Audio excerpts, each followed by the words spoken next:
नमस्कार, स्वागत है आपका द न्यूज पर। मैं हूं आपके साथ शेरन। राजस्थान, मध्य प्रदेश, छत्तीसगढ़ में लगातार मुख्यमंत्री के चेहरे को लेकर मंथन है जारी। तो वहीं दूसरी तरफ अब राजस्थान से इस समय की आ रही है बड़ी खबर। जी हां, राजस्थान की पूर्व मुख्यमंत्री वसुंधरा राजे पहुंची हैं दिल्ली हाई कमान के लिए जीत की बधाई देने के लिए। और वहीं दूसरी तरफ मुख्यमंत्री की रेस में सबसे आगे चल रहे बाबा बालकनाथ ने अपने सांसद पद से दे दिया है इस्तीफा। अभी तक लगातार ये तकाजे लगाए जा रहे थे, कहा जा रहा था कि कई ऐसे सांसद हैं जिन्होंने अभी तक इस्तीफा नहीं दिया है, जिसमें बाबा बालक का नाम भी शामिल था, क्योंकि कल वो दिल्ली में मौजूद नहीं थे और आज उन्होंने जो है वो दिल्ली आकर अपना इस्तीफा सौंप दिया है हाई कमान के लिए। अब देखना अहम रहेगा कि आखिरकार किसके नाम पर लगाई जाएगी मोहर। तो वहीं दूसरी तरफ पहले ही बीजेपी दे चुकी है हिंट कि इन तीनों ही राज्यों में मुख्यमंत्री और जो जिम्मेदारी दी जाएगी मुख्यमंत्री पद की, इसके लिए नए चेहरे जो हैं वो सामने लाए जाएंगे। अब देखना अहम रहेगा, क्योंकि बाबा बालकनाथ जो कि लगातार जब से राजस्थान के चुनाव स्टार्ट हुए हैं, शुरुआत हुई है, रण में जो है वो नेता उतारे गए हैं और अलवर से पूर्व सांसद हो चुके हैं। अब बाबा बालकनाथ जो कि तिजारा से 1 लाख से ज्यादा वोटों से जीते थे और इमरान खान जो कि कांग्रेस के प्रत्याशी थे उन्हें हराया था। और अब बाबा बालकनाथ के नाम को लेकर लगातार चर्चाएं जो हैं वो तेज होती हुई दिखाई दे रही हैं कि आखिरकार बीजेपी यानी कि आला कमान हाई कमान की तरफ से, केंद्रीय नेतृत्व की तरफ से किसके नाम पर लगाई जाएगी मोहर। और वहीं दूसरी तरफ अगर हम बात करें राजस्थान की पूर्व मुख्यमंत्री यानी कि वसुंधरा राजे, जो अभी कुछ दिन पहले तक जो है वो शक्ति प्रदर्शन करके दिखा रही थी, विधायकों को अपने घर बुलाया जा रहा था, डिनर पर इनवाइट किया जा रहा था। जो विधायक लगातार इस बात का जिक्र कर रहे थे कि ये जिस तरीके से राजस्थान के चुनाव हुए हैं, वसुंधरा राजे को मुख्यमंत्री बनाना चाहिए, पर अब ऐसा लग रहा है कि रातों रात जो है वो वसुंधरा राजे के अब तेवर बदल चुके हैं। और प्रेस कॉन्फ्रेंस के अनुसार उन्होंने एक बात भी कही थी कि वो ऐसा कोई काम नहीं करेंगी जिससे कि बीजेपी के नेतृत्व या फिर बीजेपी की जो इमेज है, जो छवि है, उसे कोई नुकसान पहुंचे। यानी कि अब वसुंधरा राजे ने भी इस बात को स्वीकार कर लिया है कि जो फैसला हाईकमान की तरफ से, केंद्रीय नेतृत्व की तरफ से किया जाएगा राजस्थान, मध्य प्रदेश और छत्तीसगढ़ को लेकर, वो सभी को मानना पड़ेगा। अब देखना अहम रहेगा, क्योंकि कल भी बीजेपी के 10 से ज्यादा सांसदों ने इस्तीफा दिया था, जिसमें वो नामी ग्रामी नाम भी शामिल हैं जो कि राजस्थान में इस बार रण में उतरे थे और जिन्होंने इस्तीफा दे दिया। चाहे फिर वो राज्यवर्धन राठौर हो, दिया कुमारी हो, इसी के साथ लोकसभा के स्पीकर ओम बिरला, इसी के साथ अश्विनी वैष्णव, कई ऐसे बड़े नेता हैं जिन्हें उतारा गया था रण पर। और आज मुख्यमंत्री की नाम की जो चर्चा हो रही है उस पर लगातार बाबा बालकनाथ का नाम जो है वो आगे चलता हुआ दिखाई दे रहा है, क्योंकि राजस्थान की जनता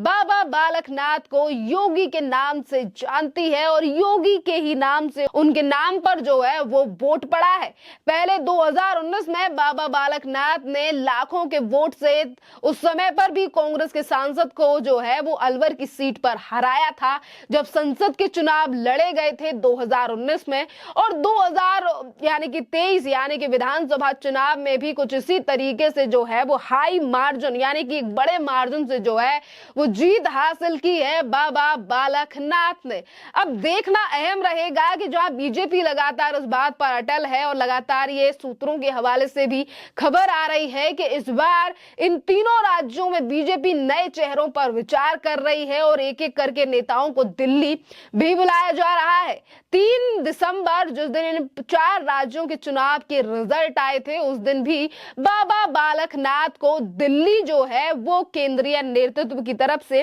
बुलाया गया था। अभी तक ये कहा जा रहा था कि शायद बीजेपी जो है वो राजस्थान में वसुंधरा राजे को रिपीट कर सकती है, पर जिस तरीके से तस्वीरें अब सामने आ रही हैं कि वसुंधरा राजे जो अभी तक ये बात मनवा रही थी और बीजेपी और यानी कि केंद्रीय नेतृत्व को यह दिखाने की कोशिश कोशिश कर रही थी कि उनके पास काफी ज्यादा विधायकों का समर्थन है। जिस तरीके से उस समय पर भी जो है वो देखा गया था कि किस तरीके से राजस्थान में सचिन पायलट और अशोक गहलोत के बीच में जंग छिड़ी हुई थी। उन्हें लगा कि उनके नाम पर जो है वो चुनाव लड़ा गया है, पर इस बार जो है वसुंधरा राजे के तेवर बदलते हुए नजर आ रहे हैं, क्योंकि आज जो है वो दिल्ली आकर मिली है और उस बात की जानकारी सीपी जोशी की तरफ से दी गई है कि आज वो दिल्ली पहुंची हैं हाईकमान के लिए जीत की बधाई देने के लिए। और ये ऐसा नहीं है कि सिर्फ रातों रात हो गया या फिर एक ही दो दिन में हो गया। कल भी वसुंधरा राजे के घर के सामने जो है वो दो बड़े होर्डिंग लगे हुए थे। दो होर्डिंगों में जो है वो प्रधानमंत्री नरेंद्र मोदी को जीत की बधाई जो है वो देती हुई नजर आई थी कल वसुंधरा राजे, जिसमें जीत का श्रेय ये लिखा हुआ था कि ये मोदी की गारंटी पूरी करने की वजह से ही जीत जो है वो हासिल हुई है और प्रधानमंत्री नरेंद्र मोदी को इस जीत के लिए जो है बधाई। इस तरीके का जो है वो होर्डिंग दो, वो भी एक नहीं बल्कि दो दो होर्डिंग जो हैं वो वसुंधरा राजे के घर के बाहर लगे हुए थे, जिसके बाद ये तस्वीर साफ हो चुकी है और वसुंधरा राजे ने भी जो है वो साफ कह दिया है कि जो केंद्रीय नेतृत्व डिसाइड करेगा, जो फैसला लिया जाएगा वो हम मानेंगे। इसी के साथ अगर हम बात करें दिया कुमारी, राज्यवर्धन राठौर, इसी के साथ अश्विनी वैष्णव और लोकसभा के स्पीकर ओम बिरला, कई ऐसे नामी ग्रामी नाम हैं जिनका नाम लगातार सामने आ रहा है इन चुनावों में, जिनकी छवि पे जो है वो लगातार जो है वो एनालिसिस किया जा रहा है, देखा जा रहा है कि आखिरकार बीजेपी इस बार जो है वो किसके हाथ में जो है वो कमान देने वाली है राजस्थान की। खैर आज सवेरे भी एक इसी तरीके का पत्र जो है वो सोशल मीडिया पर वायरल होता हुआ देखा गया, जिसमें ऐसा जो है वो इस तरीके से एडिटिंग कर कर जो है वो एक पत्र जो है वो सोशल मीडिया पर जारी किया गया, जिसमें लिखा हुआ था कि मुख्यमंत्री बनाया गया है बाबा बालकनाथ को और इसी के साथ जो है दिया कुमारी को बनाया गया है उप मुख्यमंत्री, जिसको खुद बीजेपी राजस्थान की तरफ से शेयर करते हुए लिखा गया है कि ये फेक अलर्ट है और आप इस तरीके की बातों पे भरोसा ना करें। यानी कि सिर्फ एक ही राज्य नहीं, तीन तीन राज्यों को लेकर भारतीय जनता पार्टी में अभी मंथन जारी है कि एक तरफ राजस्थान की कमान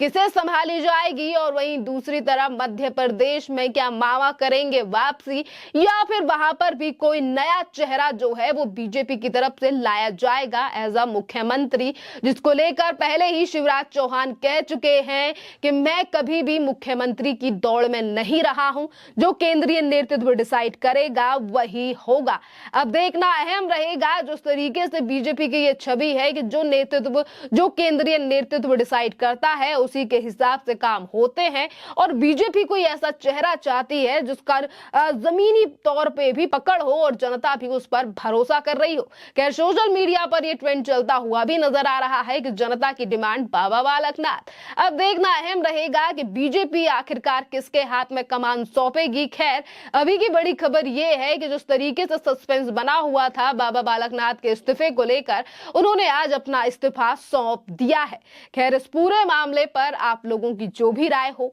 आप हमें कमेंट कर जरूर बताइए। धन्यवाद।